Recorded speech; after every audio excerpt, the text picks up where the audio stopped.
Bonsoir à toutes et à tous.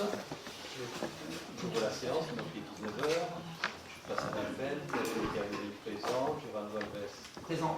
Jean-Pierre Armagnac a prévenu qu'il serait en retard, donc on marque l'arrivée. Dominique Barrault, Présent. Hugues Bergeon, Présent. Myriam Brunet, Présent. François Charroux, Présent. Roger Claire, Présent. Brice, Présent. Marie-Claude Ferjou, Présente. Emmanuel Fiche, Véronique Gonzalez, Présente. Jacques Gouin, Présent. Laurine Joly, Présent. Catherine Knipper,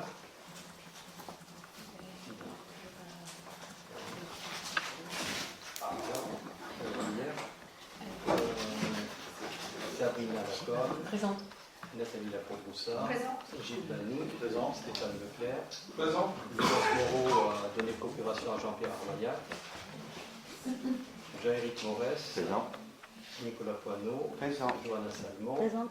Patrice Antero a donné procuration à Guy Couris, Bernadette Cousin, Présent. Françoise Tresmontant et Bernard Vallès. Présent. Je vous remercie. Est-ce que tout le monde a bien reçu la note de synthèse? Secrétaire de séance, Nathalie, merci.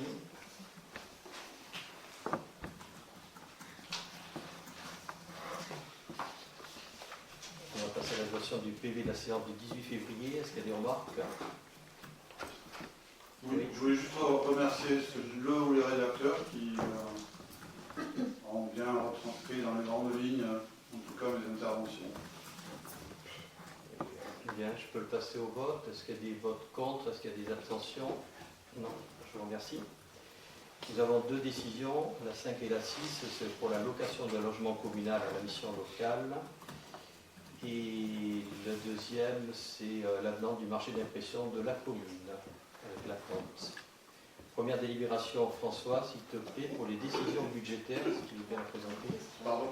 Oui. Est-ce que je peux juste poser une Oui. petite question? Je voudrais une précision. Sur la première décision, il n'est pas mentionné les conditions de loyer. Est-ce qu'on peut en savoir un petit peu plus ou pas? La mission locale, on avait 500 euros. Combien 500. 500 euros. Voilà. D'accord. Oui, auparavant, ils avaient moins. D'abord, c'était gratuit pendant longtemps au Oui. tiers-lieu. Après, ça a été. Et comme ce n'était pas mentionné dans la décision, c'est D'accord, c'est ça 500 aurait pu euros. être gratuit aussi. Hein. Ok. Merci. Donc, François, s'il te plaît, décision budgétaire. Donc la première délibération, en 2025-04-11, et donc l'approbation du compte de gestion du receveur.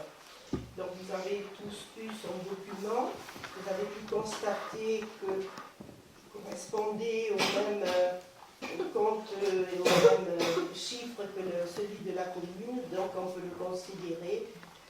le considérer qu'il n'appelle ni observation ni réserve. Voilà, donc si on peut passer au vote si vous avez rien d'autre à ajouter. Pas de remarque. Donc, je déclare que le compte de gestion dressé pour l'exercice 2024 par M. le receveur, visé et certifié conforme par l'ordonnateur, n'appelle ni observation ni réserve de sa part. Est-ce qu'il y a des votes contre, des abstentions? Non. Je vous remercie. Alors, la délibération suivante 2025-04-12 et donc le vote du compte administratif 2024. Et donc le compte administratif, c'est dans le résultat de la comptabilité au 31-12-2024. Alors qui se situe comme ça. Donc en fonctionnement, aux dépenses, chapitre 11, les charges à caractère général pour 1 362 247,97. Au chapitre 12, les charges de personnel, 2 341 770,11. Au chapitre 14, ce sont les atténuations de produits, 3 055 euros. Les autres charges de gestion couvrante, le chapitre 65, 452 079,70. Les charges financières, le chapitre 66, 74 011,52. Les charges spécifiques, le 67 pour 56 107,85 euros. Et les opérations d'ordre, 214 655,59. Donc un montant total de la section de fonctionnement à 4 503 927,74. En recettes, au chapitre 13, les atténuations de charges, on a perçu 14 011,92 €. Au chapitre 70, les produits des services, 311 595,77. Au 73, impôts et taxes, 381 400,51. Au 731, la fiscalité locale, 2 834 166,47. Au chapitre 74, les dotations et participations, 1 494 304,21. Le chapitre 75, qui sont les autres produits de gestion courante, 117 634,56. Les produits financiers pour 8,37 €. Les produits spécifiques pour 3 090,23 € et les opérations d'ordre pour 57 918,66. Donc un montant total de recettes de la section de fonctionnement à 5 214 130,74. Donc on vient de voir donc, les dépenses et les recettes, ce qui donne un résultat de l'exercice de 710 203 € et un résultat antérieur reporté de 760 486 €, ce qui nous donne donc un excédent de fonctionnement de 1 470 689 €. En investissement, en dépenses d'équipement, on a 1 455 288,72 €. Les dépenses financières pour 359 142,92 €. Les opérations pour compte de tiers, 2 093,86 € et les dépenses d'ordre pour 103 435,52 €. Un montant total des dépenses d'investissement, 1 919 961,02 €.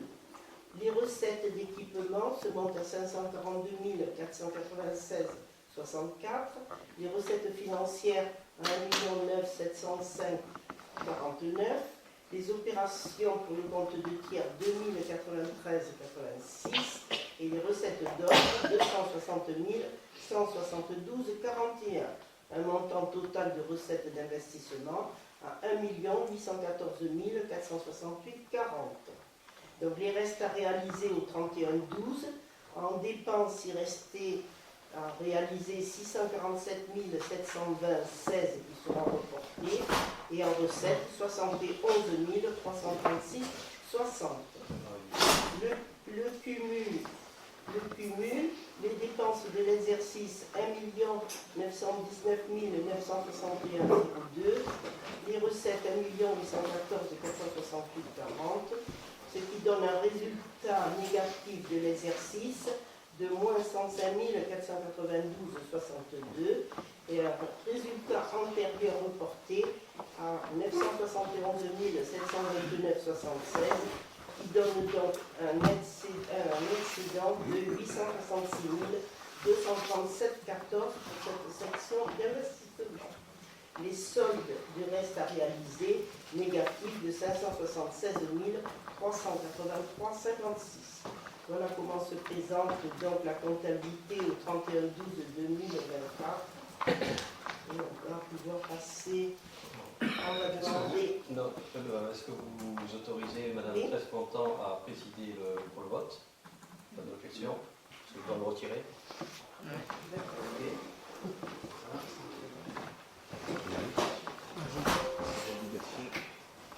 Avec Catherine, le vote aussi.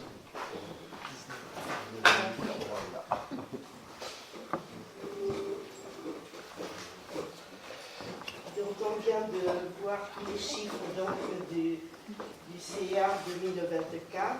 On a donc pu constater que la comptabilité principale est identique aux valeurs avec les indications du compte de gestion. Donc je vais passer donc au vote. Est-ce qu'il y a des votes contre? Des abstentions? Abstentions. C'est bon, ça a voté?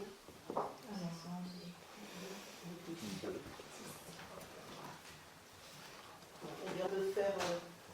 Catherine, tu peux Les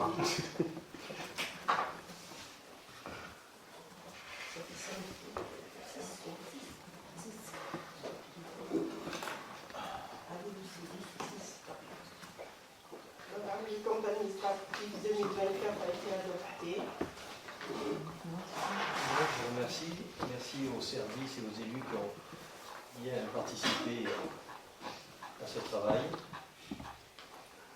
Je vais continuer donc avec la délibération 2025-04-13 qui est l'affectation des résultats. Donc on vient de voir les résultats donc, de l'exercice 2024.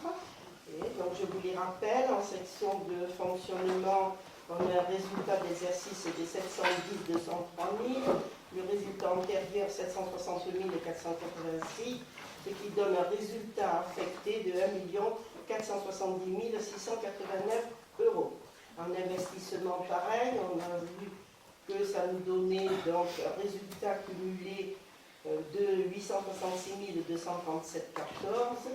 Les restes à réaliser, on a vu qu'il y avait un besoin de financement qui sont en déficit de 576 383,56.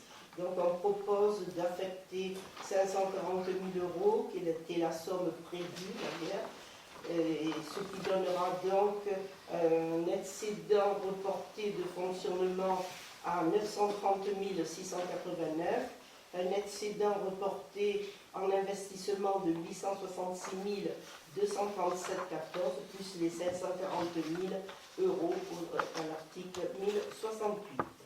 Voilà donc l'affectation des résultats de la comptabilité 2024 pour 2025.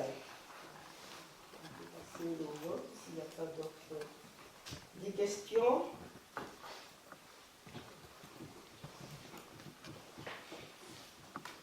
Donc le conseil municipal, après en avoir délibéré, décide d'affecter les résultats de l'année 2024 tels que présentés par Françoise.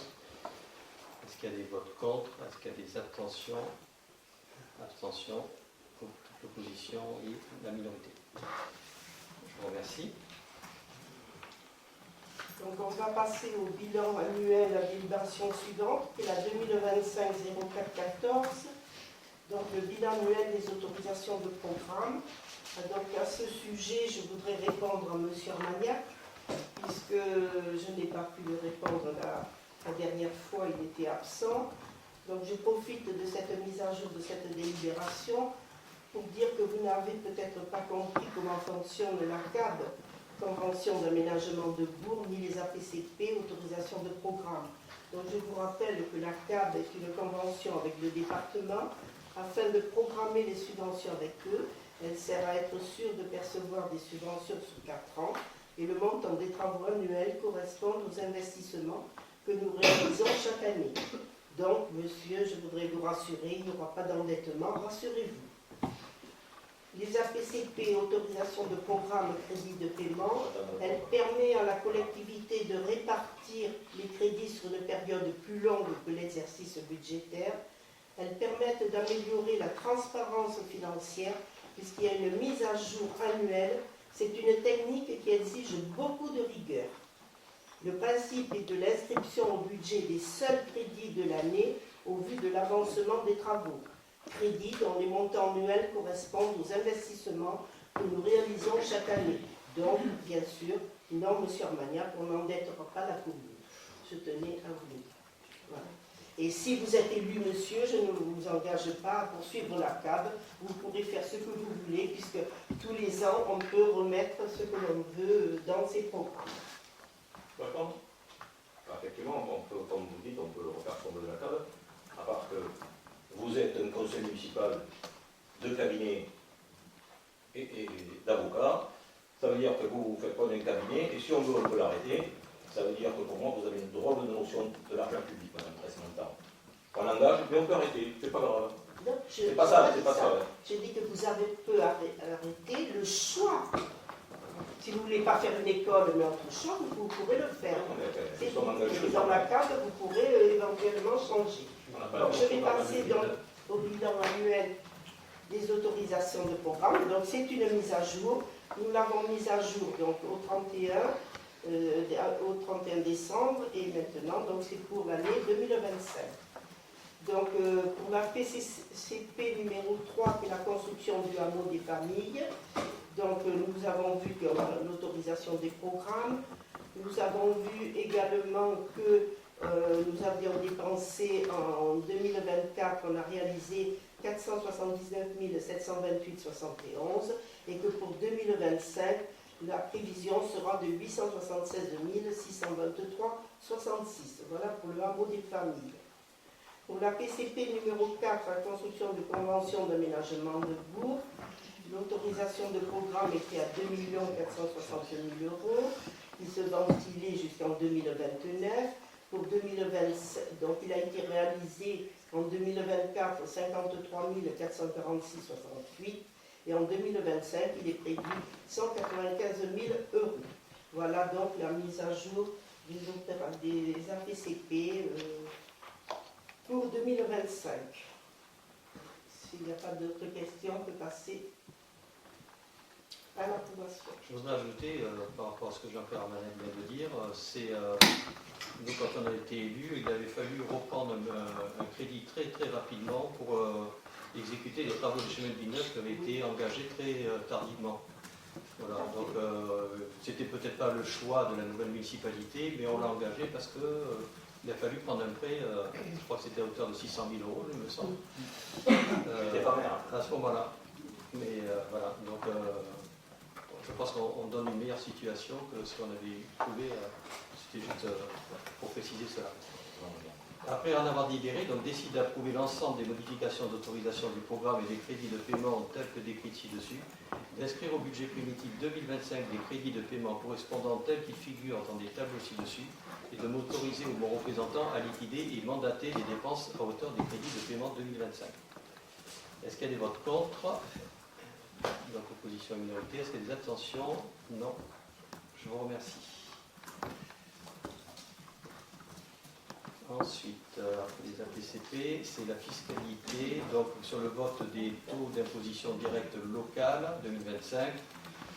Donc il n'y a pas d'augmentation qui ont fait l'objet d'une révision en 2024. La taxe foncière sur les propriétés bâties 39,90%. Taxe foncière sur les propriétés non bâties 66,52%. Taxe d'habitation sur les résidences secondaires et autres locaux meublés non affectés à l'habitation principale 20,22%. Est-ce qu'il y a des remarques? Non. Donc je passe au vote. Je ne relis pas les chiffres que je viens de dire. On décide donc que les taux retenus pour l'année 2025 seront ceux que je viens de citer. Est-ce qu'il y a des votes contre? Est-ce qu'il y a des abstentions? Donc, opposition, minorité, abstention. Je vous remercie. Françoise, budget primitif. Maintenant, on va passer donc à la délibération 2025-2016 qui concerne donc le budget primitif 2025 de la commune. Donc ce budget se présente en fonctionnement au chapitre 11, les charges à caractère général pour 1 836 866 €, les charges de personnel 2 565 000 €, les atténuations de produits 3 000 €, les autres charges de gestion courante 526 565 €, au 66 les charges financières 62 575 €, au 67 les charges spécifiques 18 000 € et le chapitre 68 les dotations provisions 150 000 €. Le virement de à la section d'investissement est prévu pour 525 000 €. Le chapitre 042 qui sont dans les opérations d'ordre vont se monter à 245 000 €. Donc un total pour la section de fonctionnement de 5 932 006 €. En recettes, les chapitres 13 qui sont les atténuations de charges, 5 000 €. Au 70, les produits de service, 252 820 €. Au 73, les impôts et taxes, 370 093 €. La fiscalité locale, 2 811 000 €. Au chapitre 74, les dotations et participations, 1 431 900 euros. Au chapitre 75, les autres produits de gestion courante, 88 500. Les produits financiers, 4 euros. Les opérations d'ordre entre sections, 42 000 euros. Et les résultats de fonctionnement reportés que nous venons de voir tout à l'heure, 930 689.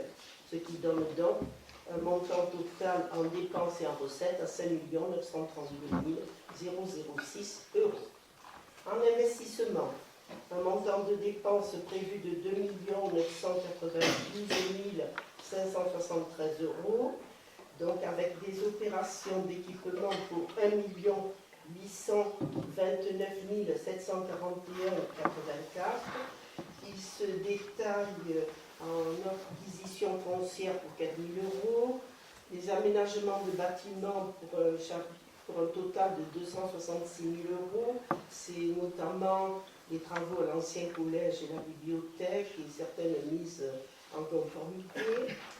Les aménagements de voies et réseaux, 165 000 euros. Et ça sera des remplacements et de chemin de... Non, enfin, plusieurs travaux, oui, en cours, chemin de Pesquier, de l'école, voilà. Donc 165 000 euros pour aménagement, voirie et réseau. En informatique, 20 000 euros de prévu.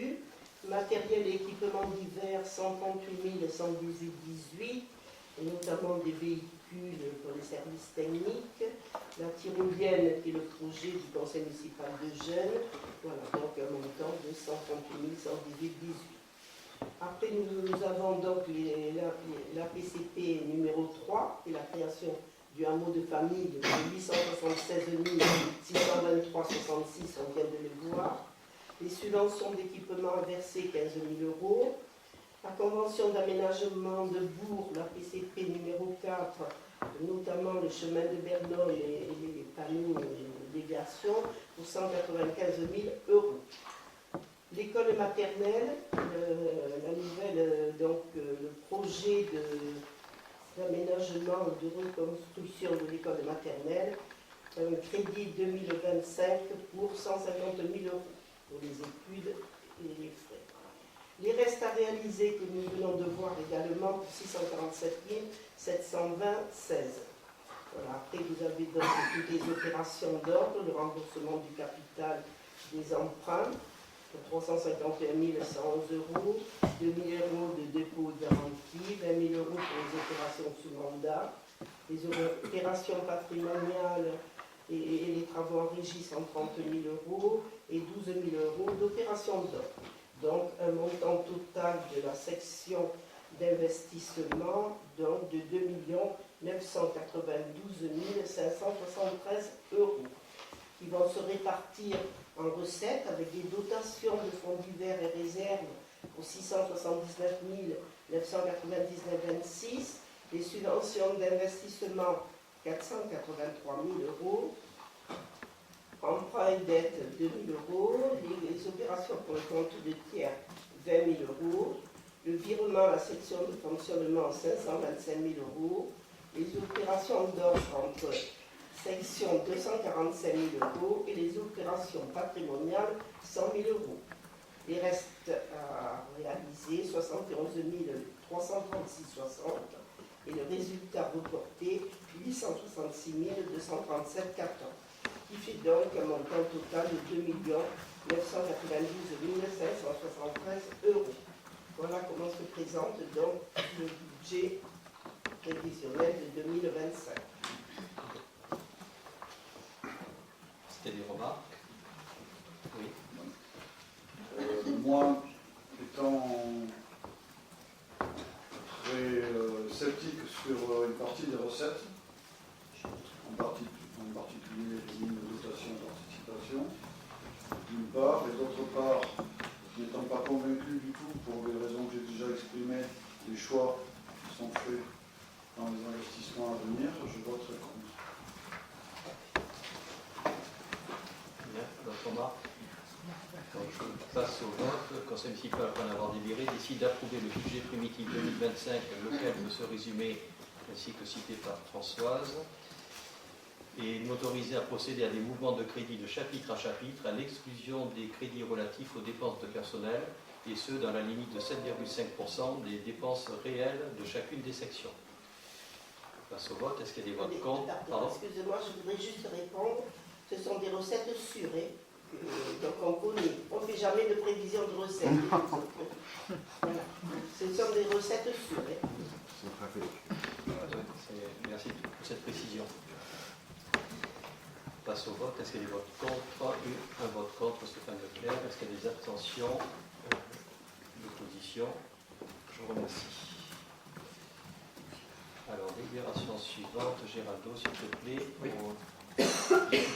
Monsieur le maire, rappelle au conseil municipal la signature en 2017 d'une convention entre la commune et Gironde Habitat en vue de l'incorporation au domaine public communal d'une partie des voies et réseaux divers et espaces verts. Suivant les termes de la convention, stipulant qu'au terme des travaux de mise en conformité, la commune s'engageait à reprendre les voies et réseaux divers ainsi que les espaces, il convient maintenant de formaliser cette reprise. Donc, la convention. Bien, est-ce qu'il y a des remarques? Oui, Stéphane Leclerc. Oui, moi j'avais une question simple. Il est marqué dans la délibération que les travaux ont été achevés le 30 septembre 2023 et on est le 8 avril 2025. Comment se fait-il que nous n'ayons pas fait ce transfert avant? Ça a mis un an et demi. Nous aurions aimé le faire avant, mais il y avait des travaux qui n'étaient pas terminés, conformes. Donc on a demandé justement, on les a reçus encore récemment, le Gironde Habitat, et puisque eux, ils ont eu un budget, je crois, de 3 millions pour faire ça, et ils en ont eu pour plus de 4 millions 2, je crois, peut-être. Et donc on leur a demandé quand même plus de choses qui n'étaient pas conformes, de revenir sur les conformités, ne serait-ce que des passages piétons, des trottoirs à refaire, du gravier qui partait sur le côté, j'en passe et d'autres, les pompes de relevage. Bon, on a tout remis à plat. Et donc au niveau de la commune, ça y est, maintenant on est dans les clous, donc on peut passer cette délibération. Il me semble, je sais qu'il y a eu des travaux, enfin il me semble qu'il y avait déjà eu des rencontres à la direction et qu'il y avait en fait un désaccord sur la réception des travaux par rapport à la convention signée. A priori, Gironde Habitat à l'époque, si je me souviens bien ce qui avait été dit, avait évoqué le fait qu'ils avaient respecté la totalité de la convention. Il semblerait qu'il y ait des travaux supplémentaires qui aient été faits. Il y a des travaux supplémentaires qui ont été faits, en particulier la réfection des trottoirs où les gravillons effectivement étaient assez désagréables. Donc du coup, ces travaux complémentaires, je n'ai pas vu ni de décision ni de délibération au niveau de la mairie. Je suppose que c'est pas gratuit. C'était la charge de Gironde Habitat. Et d'ailleurs, monsieur Leclerc, vous avez oublié même la voirie des impasses qui a été toute refaite à notre demande. Parce que suite aux travaux, les impasses étaient dans un moins bon état après les travaux qu'avant. Donc on leur a demandé de refaire l'ensemble des enrobés et tout ça, ça a été fait, pour répondre à votre question, à la charge de Gironde Habitat. À la charge de Gironde Habitat? Tous les trottoirs et toutes les chaussées des impasses. Et les chaussées des impasses, c'était dans la convention? Non.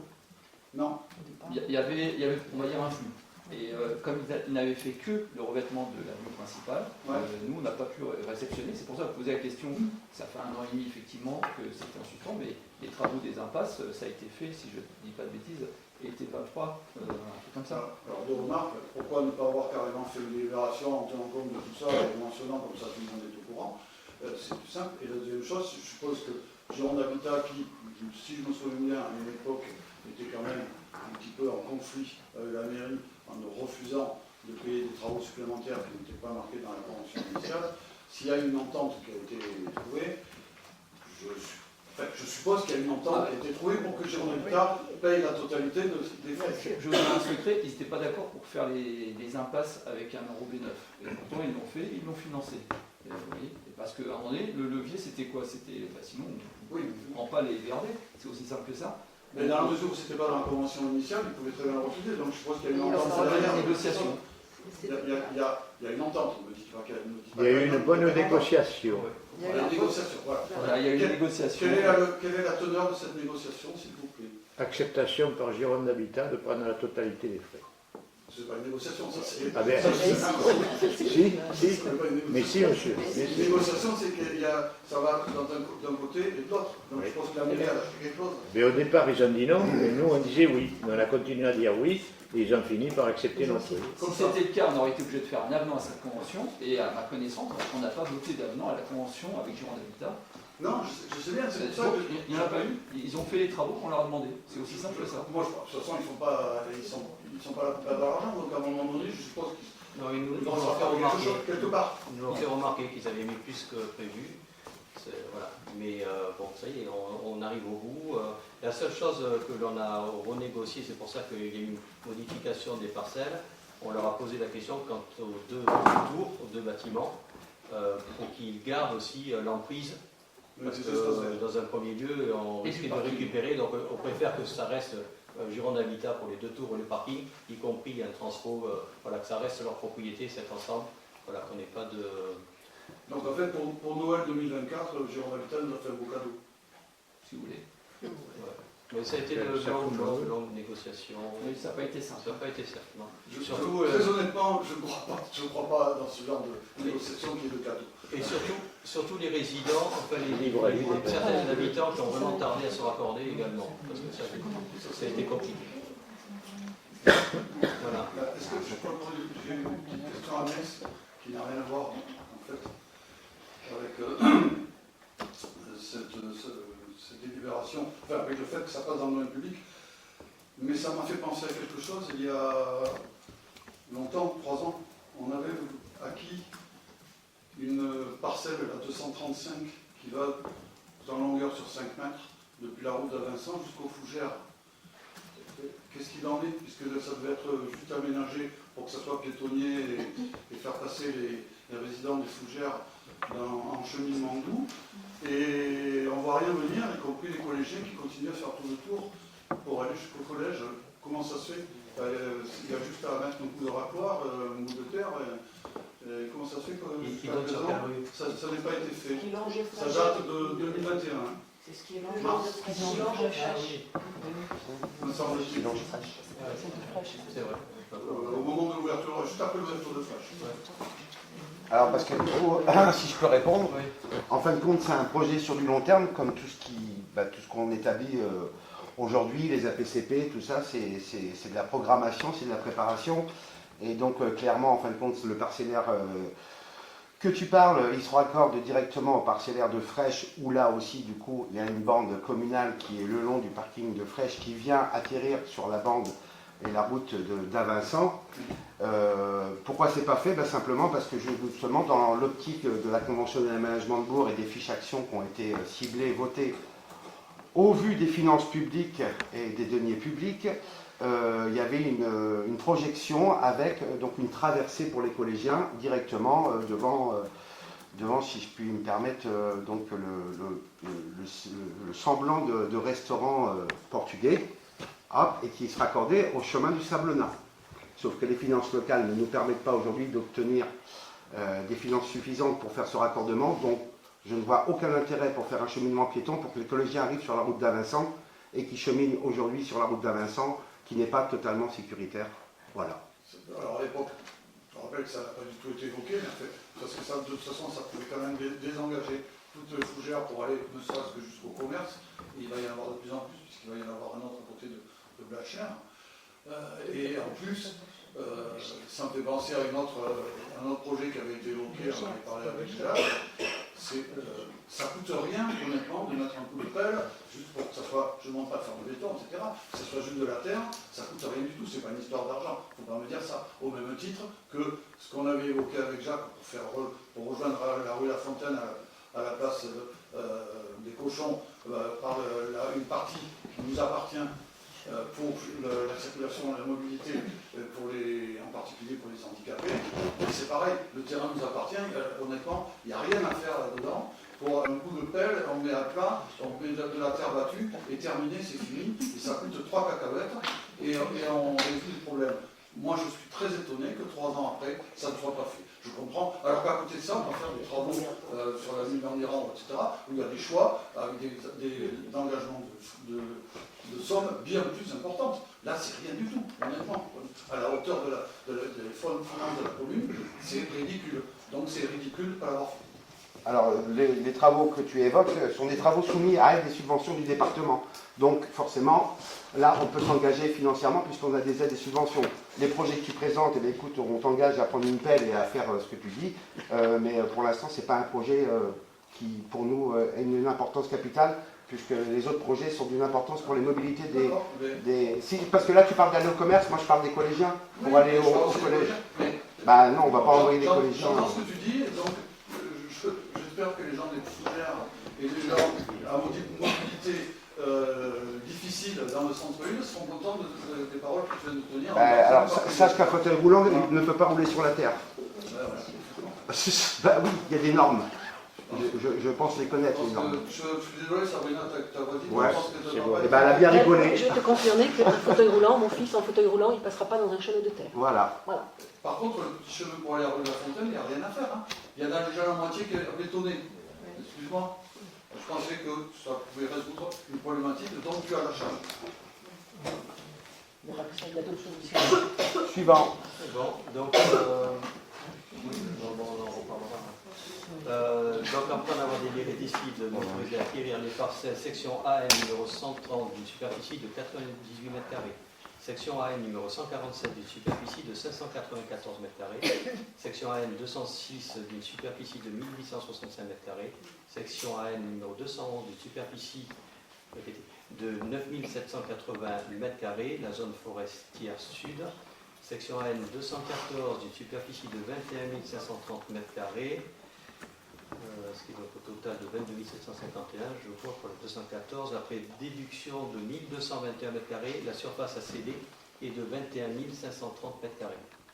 Excusez-moi, les 1221 mètres carrés de retrait de la 214, j'ai cherché sur le plan, ça correspond à quoi? C'est le parking. C'est le parking. Le parking des deux... D'accord. C'est ce que j'avais évoqué avant. Parce qu'on a... Au début, on voulait tout prendre, on avait dit que...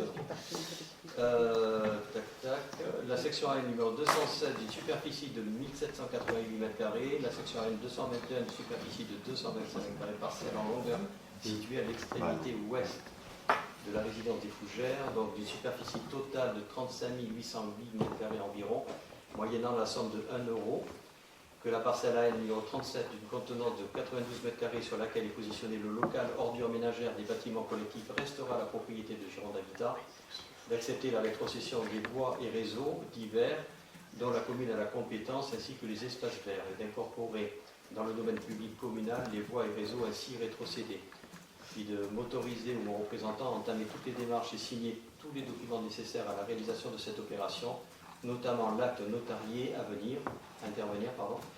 Et les sommes afférentes à cette opération seront inscrites au budget de la commune. Je passe donc au vote. Est-ce qu'il y a des votes contre? Est-ce qu'il y a des abstentions? Non. Je vous remercie. Alors ensuite, Nathalie, s'il te plaît, pour l'aide sociale au CCAS. Oui, donc délibération 2025-04-018, convention cadre entre la commune de Castelnau-de-Médoc et le centre communal d'action sociale de Castelnau-de-Médoc. Monsieur le maire rappelle à l'Assemblée que le centre communal d'action sociale est chargé d'animer sur le territoire une action générale de prévention et de développement social en liaison étroite avec les institutions publiques et privées. Aussi, outre les missions spécifiques confiées par le texte, le CCAS est chargé par la mairie de diverses missions d'action sociale, contribuant ainsi à la mise en œuvre des politiques publiques communales. Une convention cadre établie en juin 2020 et révisée en décembre 2022 entre la mairie de Castelnau-de-Médoc et son centre communal d'action sociale précise les missions confiées à ce dernier, ainsi que les conditions dans lesquelles les services de la mairie assurent l'accompagnement et la sécurisation de l'activité du CCAS, et ce, dans les limites budgétaires et techniques de la mairie. Elle précise notamment que la mairie attribue au CCAS une subvention d'équilibre annuel lui permettant d'exercer ses missions propres et les missions que la mairie lui délègue. Cette subvention d'équilibre annuel doit couvrir à minima les salaires et charges afférentes des agents du CCAS. Le contexte économique ainsi que la gestion à venir du hameau des familles implique une augmentation significative des coûts de fonctionnement de la mairie. En outre, le Centre communal d'action sociale de Castelnau-de-Médoc a depuis plusieurs années consécutives de l'excédent de fonctionnement. Aussi, afin d'utiliser de manière plus efficiente les deniers publics, il convient de réviser cette convention cadre en précisant d'une part que la subvention annuelle d'équilibre de la mairie doit couvrir les charges liées à la masse salariale, sauf en cas d'excédent du budget de fonctionnement du Centre communal d'action sociale, et d'autre part, de nouvelles dispositions mises en œuvre dans cette gestion. Je te remercie. Donc, pardon, est-ce qu'il y a des remarques? Oui, j'avais une question. Il y a eu des excédents sur plusieurs années, c'était pourquoi? Des excédents pour des achats que nous n'avons pas réalisés, qui étaient prévus notamment sur du mobilier ou que nous n'avons pas réalisé. Et nous avions un petit labelette qui s'était constitué et qui doit pas être. Je trouve dommage même s'il y a des excédents, de ne pas le garder pour pouvoir faire des investissements. Je pense que les actions sociales en ont besoin de plus en plus. Il y a de plus en plus d'habitants, de plus en plus de gens qui en ont besoin. Donc de garder cet argent et de le dépenser et voir de le maintenir. C'est pour ça que je suis contre cette baisse-là, en tous les cas, et que je m'abstiendrai sur ce vote. Le CCAS fait au mieux avec les comptes, de ne pas avoir trop d'argent sur son compte. Et c'est pas pour le dépenser, c'est pas comme la rumeur qu'il y avait avec le ministère des Armées qu'il faut tout consommer parce que sinon on n'a plus après. Avec le CCAS, c'est de toute façon la mairie, donc on est en totale confiance. S'ils ont besoin de plus d'argent, ils auront un peu plus. S'ils n'en ont pas dépensé la somme voulue, il y en aura un peu moins l'année. Mais en fait, c'est quand même le CCAS qui nous l'a proposé et non pas de garder le budget. Donc je trouve très correct de leur part de faire ainsi. Si tout le monde faisait ainsi, on se porterait mieux. Parce que pendant plusieurs années, on a donné la même somme. Oui. Et puis, si je peux me permettre, on a en charge de la recherche de subventions Madame Bourchasse, qui fait un travail remarquable et qui nous permet quand même, alors bien sûr, en ce moment c'est un petit peu plus compliqué, on ne va pas se le cacher, mais qui nous a permis d'obtenir des subventions, que ce soit pour des ateliers, que ce soit pour des projets un peu plus sur le long terme. Ça nous a bien aidé aussi. Ça nous a permis de ne pas avoir à sortir ce c'est pour ça aussi, vu la situation économique et les données qui sont fluctuantes et qui vont plutôt à la baisse d'un point de vue général, aussi bien local que étatique, que j'aurais préféré qu'on continue à maintenir le même niveau. C'est pour ça que je ne me porte pas contre, que je m'abstiens. Ok, pas d'autres remarques. Donc le conseil municipal, vu le code général des collectivités territoriales, vu le code de l'action sociale et des familles, notamment les articles que vous avez sous les yeux, vu la loi numéro 83-663 du 22 juillet 83 relative à la répartition des compétences entre les communes, les départements, les régions et l'État en matière d'action sociale et de santé, vu la loi numéro 86-17 du 6 janvier 86 portant diverses dispositions relatives aux collectivités territoriales, vu la délibération DEL 2022-12-070 en date du 13 décembre 2022 portant révision de la convention cadre établie entre la mairie de Castelnau et le centre communal d'action sociale de Castelnau, vu la délibération du CCAS du 14 décembre 2022 au centre communal d'action sociale approuvant cette convention cadre, vu l'avis favorable de la commission finance vie institutionnelle du 26 mars 2025 et considérant qu'il apparaît nécessaire de procéder à la révision de ladite convention cadre, après en avoir entendu les explications, d'abroger la délibération DEL 2022-12-070 du 13 décembre 2022 portant révision de la convention cadre établie entre la mairie de Castelnau et le centre communal d'action sociale, d'adopter le projet de convention cadre ainsi relu dans les conditions exposées et annexées donc à la présente délibération, de m'autoriser ou mon représentant à effectuer toutes les démarches nécessaires à l'accomplissement de cet acte et à signer toutes les pièces afférentes. De dire que la présente convention cadre prend effet à la date de sa réception au contrôle de légalité.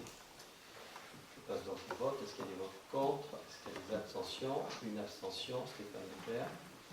Je vous remercie.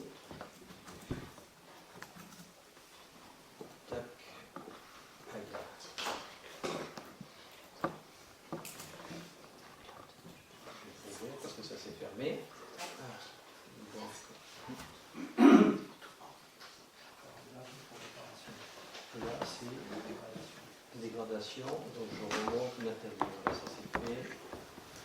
Il a fallu que ça se ferme. Non.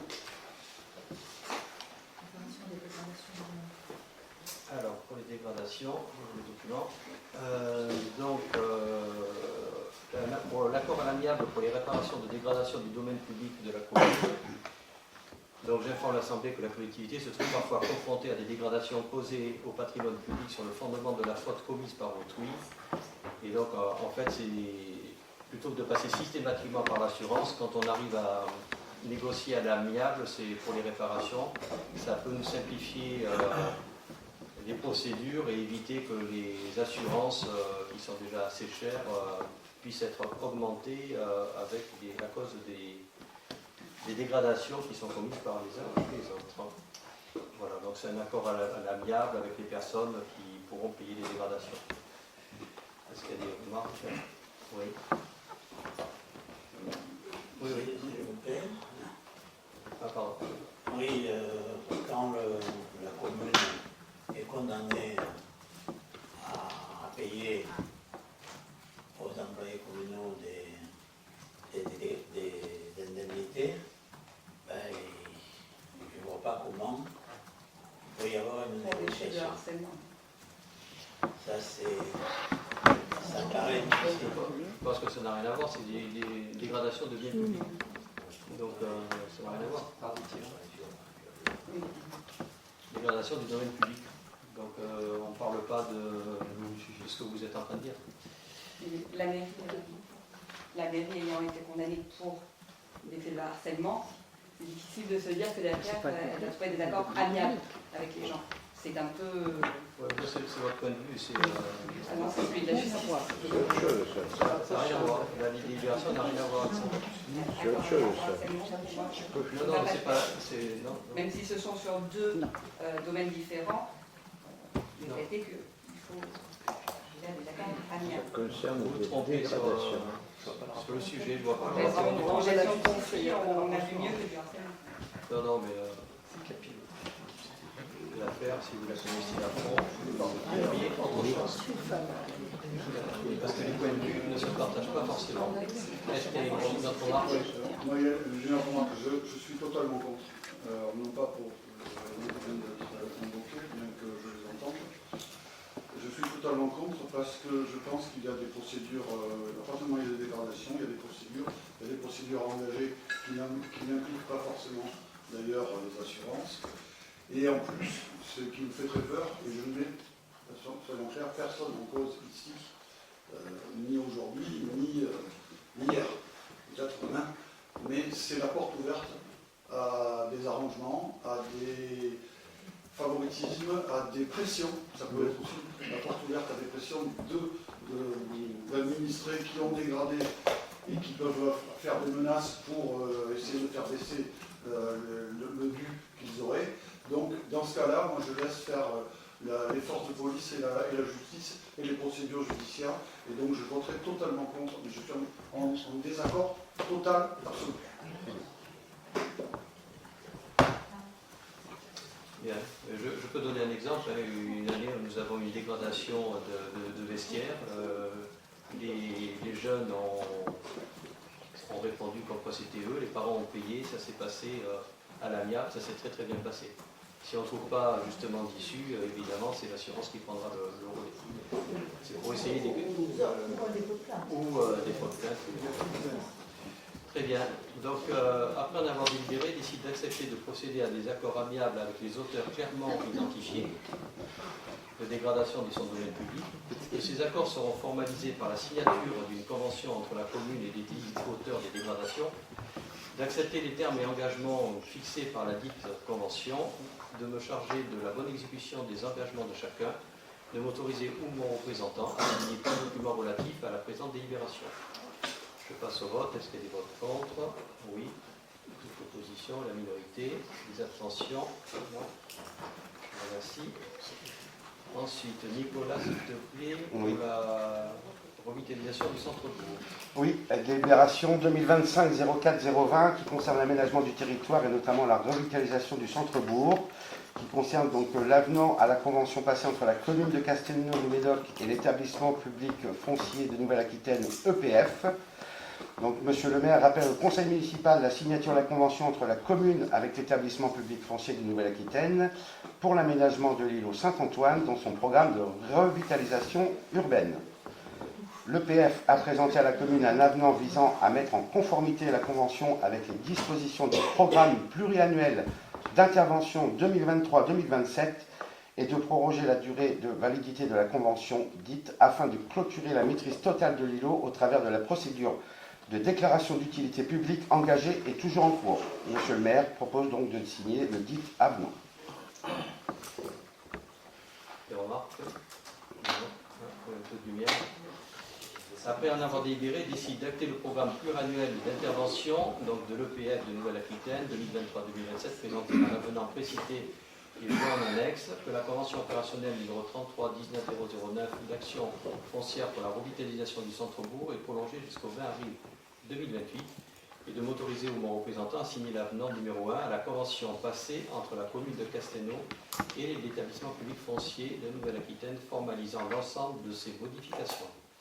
Je passe au vote. Est-ce qu'il y a des votes contre? Vote contre, opposition. Est-ce qu'il y a des abstentions? Non. Je vous remercie. Délibération des accords de territoire. Géraldo, s'il te plaît.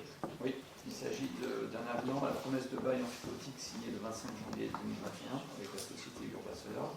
Donc, en 2020, la commune s'est engagée avec la société Urba Solar pour la mise en œuvre de 2 projets d'implantation et d'exploitation de centrales photovoltaïques au sol sur des terrains communaux au lieu-dit Mont d'Or, environ 4 hectares, et Commun Nord, plusieurs dizaines d'hectares.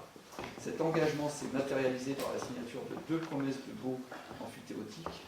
À la suite des études d'impact réalisées sur les 2 sites, la commune souhaite acter l'arrêt du projet sur les Communs Nord, le plus grand projet, et renouvelle son souhait de poursuivre le projet du Mont d'Or.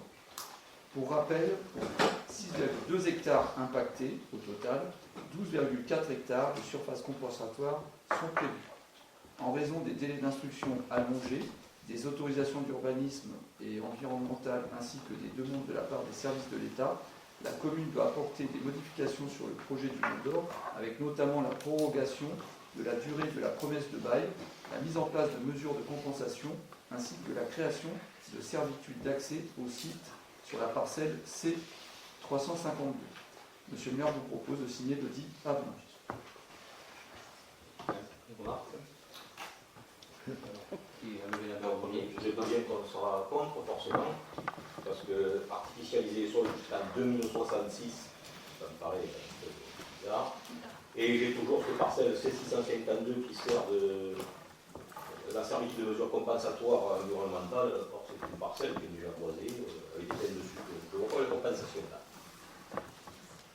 C'est ce qu'on nous demande. Donc, je ne vois pas comment on peut compenser une parcelle qui est déjà boisée.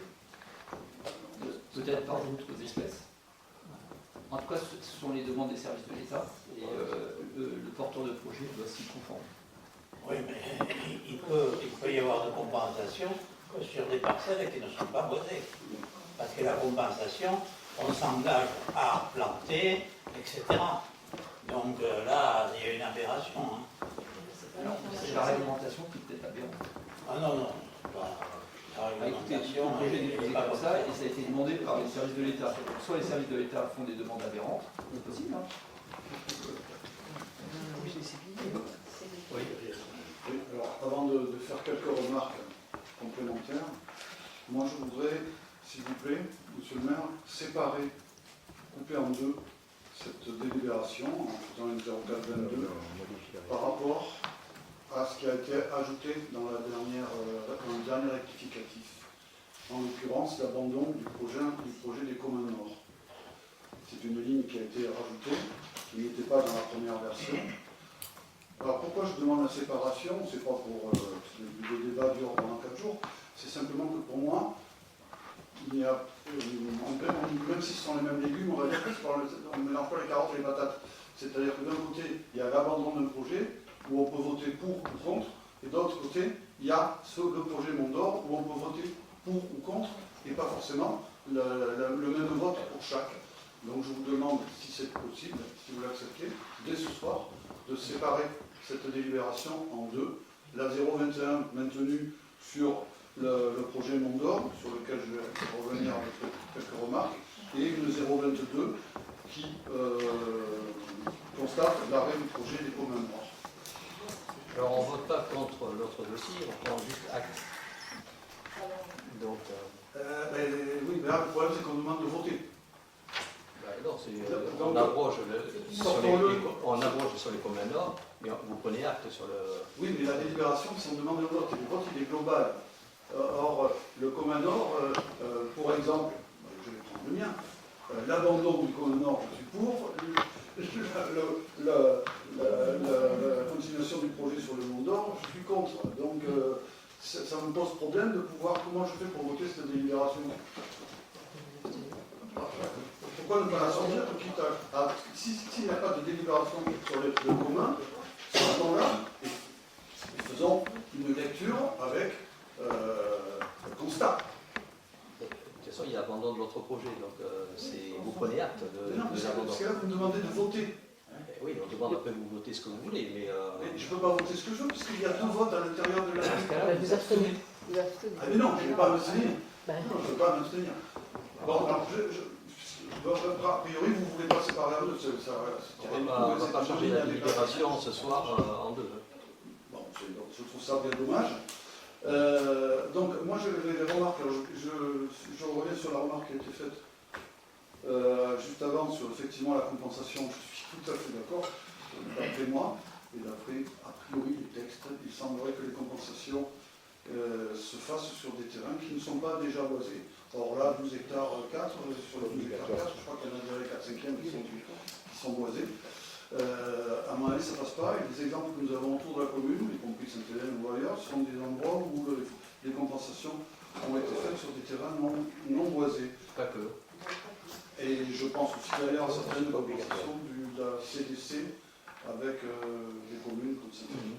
Donc ça, c'est la première chose. Ensuite, moi, il y a quelque chose qui me pose un petit souci, c'est qu'avant d'aller déboiser, alors là, on n'est pas revenu l'opposition, on n'est pas revenu sur l'histoire du déboisement, les dons d'inondation, etc. Mais je pense que le discours a été tellement dit et redit qu'il faut jamais refaire. Mais même sans ça, à votre initiative, il a été recensé l'an passé un certain nombre de zones, on va dire intramuros, dans la commune, pour aller faire du photovoltaïque.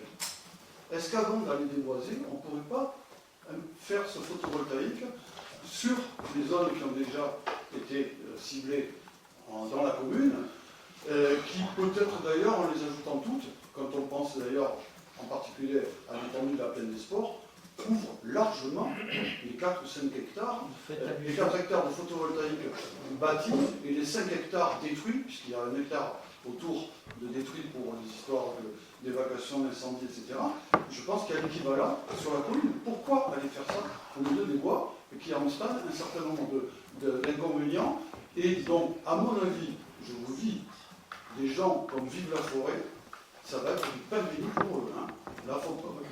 Très bien, ne soyez pas étonnés, si demain matin vous avez un repos de Vive la Forêt. Ils attaqueront le préfet. Il faisait allusion aux zones d'accélération des énergies renouvelables. Cette parcelle fait partie des ZA ENR. Voilà. Donc, oui, au même titre que les autres, celles que vous avez citées. Oui, elle est hors agglomération, on va dire. Si on peut parler d'agglomération, et je pense que intramuros, c'est vous-même qui avez fait le recensement entre les endroits publics et privés, et entre les endroits ne serait-ce que publics de la commune, il y a largement de quoi faire, du photovoltaïque, y compris sur des endroits où on m'a dit que ce n'était pas possible, mais je reviendrai pas dessus, pour des histoires de bâtiments. Enfin, la plaine des sports est large, on peut couvrir plein de choses, il y a des endroits où on peut faire du photovoltaïque. En urbain, sans aller justement créer des zones d'artificialisation néfastes, qui entraînent d'autres problèmes qui ont déjà été évoqués par le passé. Donc il est évident que pour ça, je suis absolument contre. Est-ce que vous savez en quoi est classée cette parcelle dans le PLU? j'avais déjà écrit. Il m'avait dit qu'on pouvait faire une caserne de pompiers. Voilà, on pourrait faire une caserne de pompiers dessus, effectivement, et complètement l'artificialiser. Oui, parce Donc que- mettre 5 hectares de béton et de bitume. Justement, est-ce que ça serait logique? Pourquoi pas? Pourquoi pas? Même un data center, on pourrait faire. Mais quand on ne peut pas tout s'ouvrir. On est d'accord. Et je rappelle que quand c'est planté sur des pieux, il n'y a pas d'artificialisation du sol. La pluie s'écoule sur la terre et est imbibée par la terre. Il n'y a pas de béton. Alors on est bien d'accord là-dessus, on regarde qu'il y a des dispositions alternatives, pourquoi faire ça? Et la faune et la flore sera différente. Pour répondre à la plaine des sports, Ouais. tous les terrains n'appartiennent pas à la commune, à la plaine des sports. Ça méritera d'être agrandi un jour et ça méritera justement un jour d'avoir une plaine des sports qui sera encore. Et il y avait un projet, il y avait quand même un projet photovoltaïque qui a été refuté de l'opposition, qui aurait pu apporter donc de l'énergie solaire. Sur la plaine des sports. Et bah oui. Et c'était même pas porté par la commune. Voilà. C'est bien de donner la parole à chacun, que tout le monde n'apprenne pas. C'est le règlement intérieur que vous avez écrit. Je réponds à M. Alves, il dit que s'il pleut, l'eau s'enfonce dans le sable. Je vous rappelle, si vous ne l'avez pas lu, allez le lire, très bien, le petit document du Urban Solar qui met que s'il pleut, ça sera rapidement inondé, ça fera l'effet d'une cave inondée. Mais qui ne seront pas inondés parce qu'il y a des fossés autour qui se jettent dans le pas du Luc. Et je vous ai déjà dit, il arrive où le pas du Luc? Il arrive où? Il arrive où la voie? Alors pour répondre, parce qu'il y a quand même la dernière étude du bassin versant qui va justement, la commune va donner les terrains justement pour mettre des zones d'expansion de crues et des agrandissements dans le bassin de rétention. Donc ça, c'est convenu déjà avec les bassins versants, ils l'ont voté dernièrement, justement pour avaler toute l'eau qui arrivera de Sainte-Hélène. Sainte-Hélène, je me suis renseigné avec les maires de Sainte-Hélène et de Salorne, ils font aussi le nécessaire sur leur commune pour retenir leurs eaux. Et donc il y aura des zones d'expansion et ça a été acté au dernier conseil syndical des bassins versants. Et pour Urban Solar, ils vont en effet faire des fossés justement pour recueillir cette eau. Et de toute façon, la faune et la flore va être un petit peu Il n'est pas modifiée. écrit qu'ils allaient retenir l'eau, faire des fossés pour retenir l'eau. Il n'est pas écrit ça. Il n'est pas écrit ça sur le Non, programme. il y a un maintien des C'est écrit qu'il y a des fossés autour qui se jettent. Quand vous sortez de la parcelle, l'eau coule, elle le traverse. Elle s'en va en face et elle se jette dans le pas du Luc. C'est marqué comme ça. Et les bassins versants vont donc s'engager à faire des Ils devaient s'engager à des faire zones d'expansion de crues. Ils devaient s'engager à faire des bassins de rétention, ils ont vite abandonné vu le coût exorbitif. Oui, ça, je sais que ça coûte cher. Les efforts, en revanche, ça coûte moins cher qu'un bassin de rétention. Et ils vont mettre les moyens pour. Oui, alors je suis dans quel ordre? Je voulais faire une petite remarque complémentaire. Je sais que cette délibération va être votée, alors je repose la question qui avait été évoquée il y a quelque temps. Pourquoi avoir fait appel à une structure à Montpellier, dont les capitaux ont été rachetés par les Suisses, donc ça n'est même plus en Europe, alors que ici, il y a un organisme qui s'appelle le SDEG, avec lequel on a déjà été en partenariat pour trouver des opérateurs locaux pour le parking de Jade. Pourquoi ce projet n'a-t-il pas été pris à bras grands ouverts par le ZEG et autres structures, et en particulier par le ZEG, puisque Géraldo, je vois le ZEG comme Géraldo est plus membre du bureau. Donc, j'aimerais avoir une explication. Ce ne sont pas les mêmes dossiers avec le SDEG. Exactement. À l'époque, le SDEG n'avait pas encore la structure juridique pour adresser ce type de projet. En fait, il faisait des projets soit sur des toits, sur des toitures, soit sur des ombrières. Ce type de projets qui font quelques hectares, pour le plus petit 3-4 hectares, pour le plus grand c'était pas 25 hectares, ce n'était pas le type de projet que le SDEG menait. Voilà, c'est aussi simple que ça. Depuis, ils ont créé une société d'économie qui s'appelle Gironde Énergie, et aujourd'hui, ils commencent à effectivement travailler sur des projets de petite taille, parce qu'un projet de 3, 4, 5 hectares, ça reste un projet de petite taille quand il s'agit de projets au sol. Alors pourquoi pas avoir... parce qu'on a signé le bail, la promesse de bail emphytéotique avec Urban Solar fin 2020. C'était il y a presque 5 ans. Voilà. Et à l'époque, il n'y avait pas la structure. Donc aujourd'hui, nous continuons parce que on considère que c'est un partenaire avec qui on a décidé quelque chose et on continue sur le projet. L'instruction du dossier se fait, le dépôt du permis de construire devrait avoir lieu autour de l'été de cette année, et on devrait avoir le résultat 2 mois après. C'est les services de l'État qui devraient signer ce permis de construire, et les travaux démarreront normalement en 2026. Voilà pourquoi on ne change pas comme ça, on ne change pas de... Si vous le permettez, je réponds juste à ça. On abandonne le projet Commun Nord, il y a pourtant une convention, un bail amphithéotique qui a été signé, donc je ne vois pas pourquoi on ne pourrait pas abandonner le Mont d'Or avec Urba Solar. Ah non, mais vous n'avez pas compris, c'est pas le souhait de la commune d'abandonner le projet Mont d'Or. Le projet de la commune, c'est d'avoir ce projet.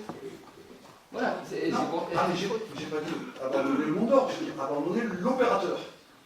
On abandonne bien l'opérateur Urba Solar du fait qu'on abandonne le projet. Excusez-moi, le raisonnement, je ne suis pas. C'est-à-dire qu'on arrête un projet, et vous dites maintenant qu'on arrête un projet, on va arrêter les deux pour changer d'opérateur. Non.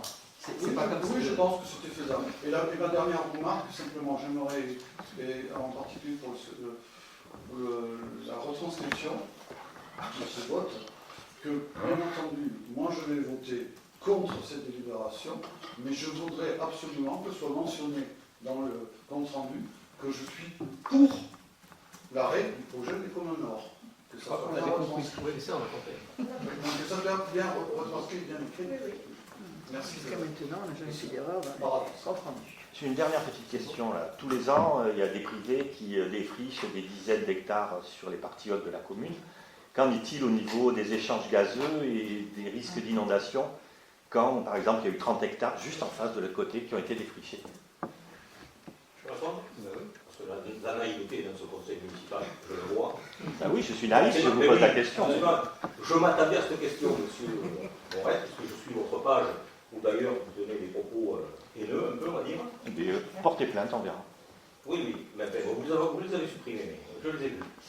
Donc, pour vous dire, ne pas confondre défrichage, artificialisation jusqu'à 2066 et sylviculture. C'est un rapport. Si vous voulez. Oui, non, mais moi je vous parle juste au niveau des années. Vous amenez un dessin, je vous donnerai, c'est la culture du peigne. Oui. Un peigne en maturité, il faut le couper. Alors certes, pendant 3-4 ans, on va être inquiet parce qu'il n'y a plus d'oxygène, il n'y a plus. Parce que le propriétaire il coupe, il dessouche, il laisse reposer 2 ans, c'est obligatoire pour les maladies. Et replante. Donc, mais ça, c'est la culture du peigne depuis un siècle. On va recevoir des dizaines et des centaines de mètres cubes d'eau parce qu'ils ont défriché. Si pleut beaucoup, pendant 2 ans ou 3 ans, on va recevoir de l'eau. Ben, oui. Mais ça, c'est la culture du peigne. Mais ça ne vous dérange pas? Mais ça me dit mais ça, la culture du peigne. Mais vous êtes naïf. Oui, je suis naïf. Tout Africa, il y a toute la culture expliquée. Oui, c'est bien. On verra peut-être à cultiver autre chose que du pain à l'avenir, parce que le pain n'est plus forcément une bonne chose. J'en ai encore reparlé. Ce matin, j'étais en communiqué. On a parlé justement par rapport aux essences d'arbres et tout, parce qu'il va y avoir, par rapport à, justement, nous on va prendre du pelé pour le hameau des familles, et il va y avoir trop de bois qui va arriver d'un coup, ils ne veulent même plus le prendre en pâte à papier. Et on va avoir du problème, donc ils essaient de faire l'usine à pelé. Celle d'Ourtin s'est compromis pour qu'elle puisse sortir, cette usine, et c'est bien dommage. Et voilà, et on a quand même du bois, mais on a trop de bois. Et en fait de compte, le bois il va être vendu à très très bas prix dans les prochaines années. On a trop de bois, vous avez 2022 30 000 hectares détruits, et de par la loi, il passe en priorité dans les séries par rapport aux peines sorties. Il faut rappeler qu'en France, on a eu un développement des forêts énorme quand même depuis 50 ans. C'est faux, il ne faut pas l'oublier. Très bien, je vais passer au vote. Alors après en avoir délibéré, décide de m'autoriser mon représentant à signer un avenant à la promesse synalagmatique de bail amphithéotique sous conditions suspensives signées en date du 25 janvier 2021 entre la commune de Castelnau et la société Urba 382 et figurant en annexe, ainsi que tout document nécessaire à la réalisation du projet de la société Urba 382. M'autoriser à consentir les servitudes nécessaires à l'accès du site sur la parcelle située à Castelnau, cadastre en section C, numéro 352, tel que mentionné dans l'avenant, d'abroger la délibération DEL 2020-11-087 portant sur les projets des communs Nord, de m'autoriser au mon représentant à signer le document d'appontage nécessaire à la définition du site donné à bail, m'autoriser au mon représentant à signer l'attestation de mise à disposition du terrain d'implantation de la centrale photovoltaïque à fournir dans le cadre de la candidature à l'appel d'offres de la Commission de régulation de l'énergie. Je passe donc au vote. Les votes contre. L'opposition et l'unanimité. Comment? Vous noterez que l'opposition est pour l'abrogation, mais contre le bail amphithéotique. Ça, c'est. Ben oui, c'est la raison. Est-ce qu'il y a des abstentions? Non. Je vous remercie. C'était la dernière délibération. Donc, quelques informations. Il y a l'auto de l'école, donc 11 avril, le 12 avril le carnaval, le 13 avril une compétition de modélisme avec des véhicules électriques qui se sont déplacés justement sur la plaine des sports. Le 15 avril, la chorale de Tour-Resquet, le 19 avril, le week-end cinéma, le 20 avril, la chasse aux œufs, le 26 avril, le cours en fête, le 27 avril, la cérémonie de l'UNC pour les héros de la déportation à distance, le 6 mai, le don du sang, le 8 mai, cérémonie, 17-18 mai, cœur en fête, donc sur le week-end, 21 mai, animation éco-mégo dans le parc, 23-25 mai, bric-à-brac, le 24-25 mai, le flemme, et le 6 et 8 juin, l'escapade, et puis surtout les rendez-vous de la cabane. J'espère que j'ai rien oublié. Il est 20h10, je lève la séance et je vous souhaite une bonne soirée. Merci. Merci.